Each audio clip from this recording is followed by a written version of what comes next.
Millennials, balik lagi nih sama aku Putri Andrana. Dan aku Ayu Rahmawati pastinya. Masih di Items Informasi ke teman-teman milenial. Masih berbicara soal Nusa Tenggara Barat. Masih tentang Nusa Tenggara Barat. Aduh, kita tuh nggak suka banget loh kalau ngasih informasi ke teman milenial nih yang tanggung-tanggung ya. Betul. Tadi udah sejarahnya juga kita bahas dikit. Terus tadi udah ada alat musiknya udah dibahas. Abis itu tadi lokasi wisata. Kalau perut kalian keroncongan, kayak perut kita berdua ya. Iya.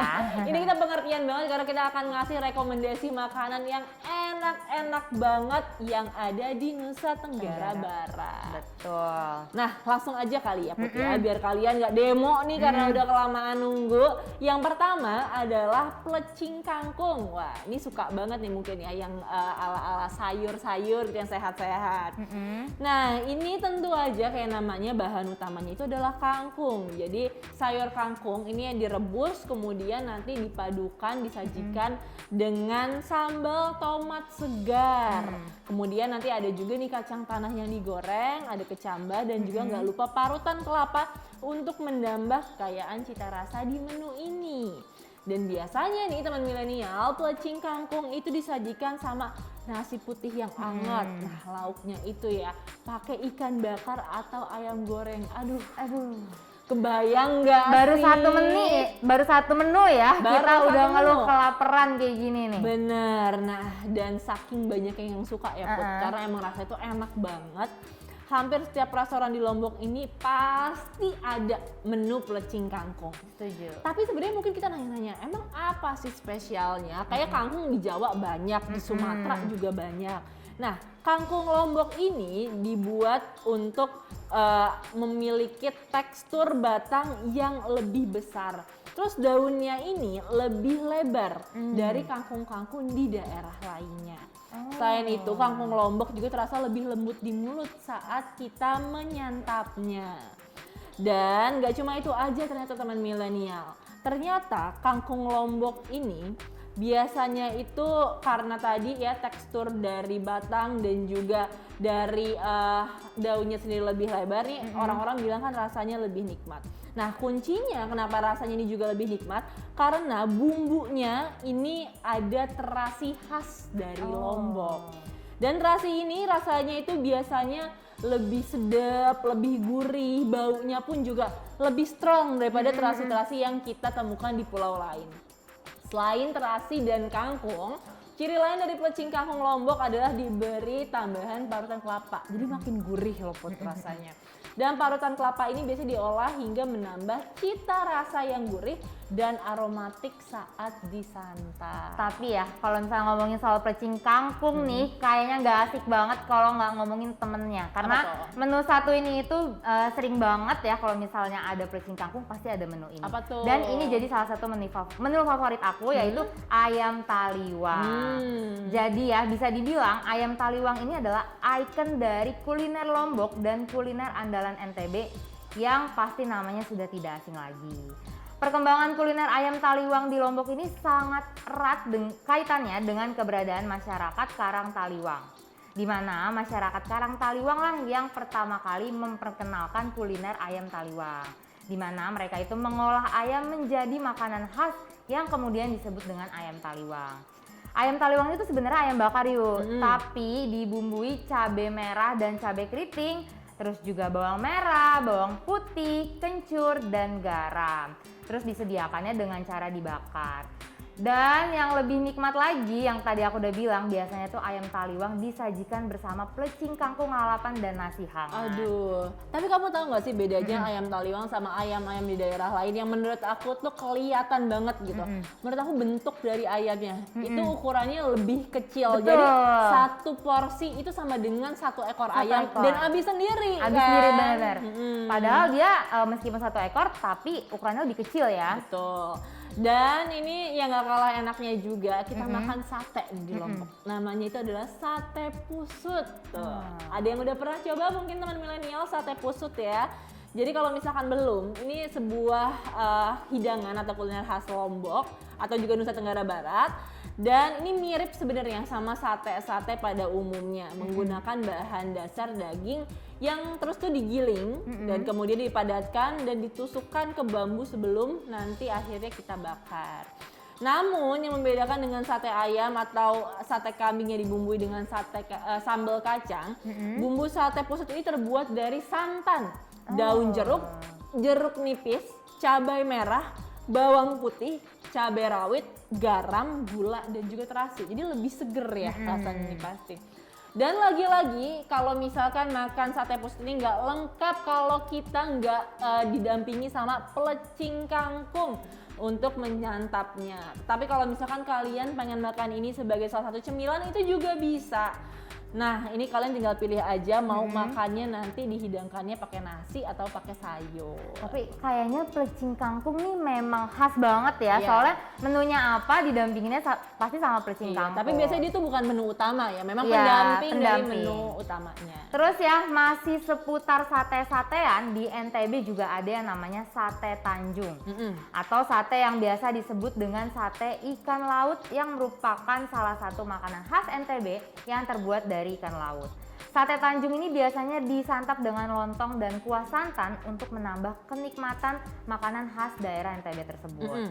Ternyata penamaan Tanjung ini itu diambil dari nama kecamatan di daerah Kabupaten Lombok Utara, yaitu Kecamatan Tanjung. Maka dinamakannya Sate Tanjung. Sate Tanjung, udah ada 2 sate-satean.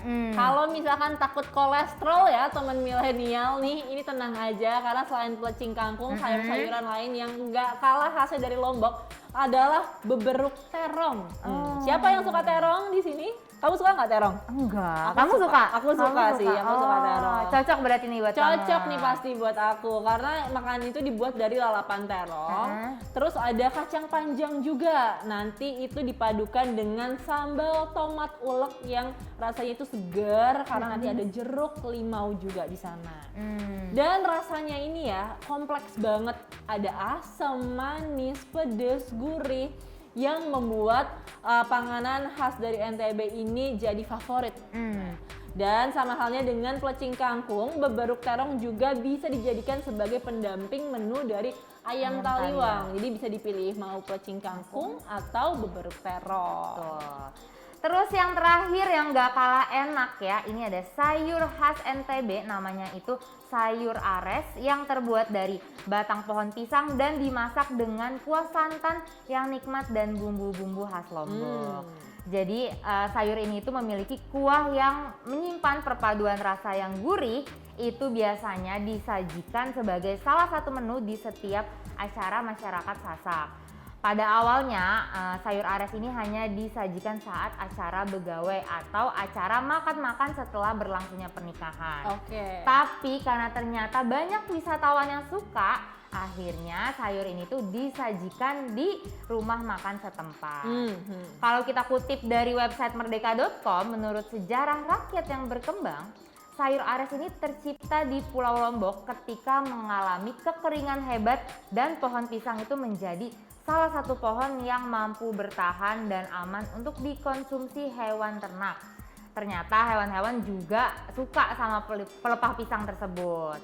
Kemudian ada salah seorang warga Lombok yang namanya tuh Lok Ares, itu terbesit ide untuk membuat sayur dari pelepah pisang yang masih muda dengan cara memotong-motong pelepah pisang tersebut kemudian meraciknya dengan bumbu.